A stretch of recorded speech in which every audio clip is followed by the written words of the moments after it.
With good news for today from Baptist Press, I'm Brandon Porter. Try to make a judgment on Cleveland Road Baptist Church in Athens, Georgia from its exterior. Look at its brick facade from 30 plus years ago and a tall, classic steeple. In many ways, it's what you would think. The church has a little more than 80 members. Pews adorn the sanctuary, and Pastor Parker Moore preaches in a shirt and tie. But it sticks out that around 3/4 of the people are college students. The young people are leading the way, and they're loving it. We prioritize meaningful church membership, Pastor Moore said. That means they take attendance seriously. They take spiritual growth and care for one another seriously. The spiritual growth has been consuming. Last year, Cleveland Road baptized 12 people, and 11 are signed up for this year.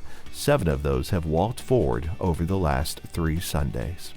President Biden's $5.8 trillion proposed budget for the next fiscal year contains elements of deep concern, according to the Southern Baptist Ethics and Religious Liberty Commission. The ERLC expressed its consternation at the White House budget's proposal to eliminate long-established pro-life protections.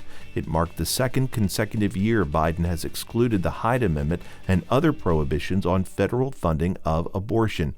It also is concerned that the commission cited the proposed budget's embrace of sexual orientation and gender identity as categories to be protected under federal law. The president's budget, which was released March 28th, is a request and not a binding document. Congress will consider it as the Senate and House go through the appropriations process through fiscal year 2023.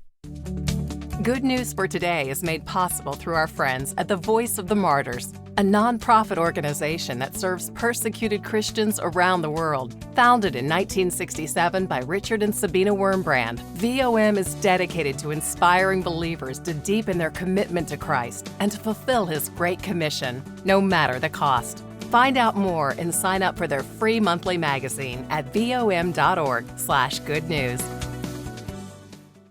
Donors are providing food, shelter, and transportation, along with clothing, medical supplies, trauma care, and other essentials for more than 416,000 people displaced by the war through Send Relief. Compassion ministry efforts began before the Russian invasion into Ukraine, and they will continue because of the faithfulness of Southern Baptist. Gifts given to Ukraine refugee ministries through Send Relief and the IMB now stand at more than $5.5 million. In addition to assisting refugees who've left Ukraine, Send Relief funds are helping internally displaced Ukrainians. Thousands of Ukrainian Christians remain in the country and are ministering to their countrymen. You can find more stories at baptistpress.com. I'm Brandon.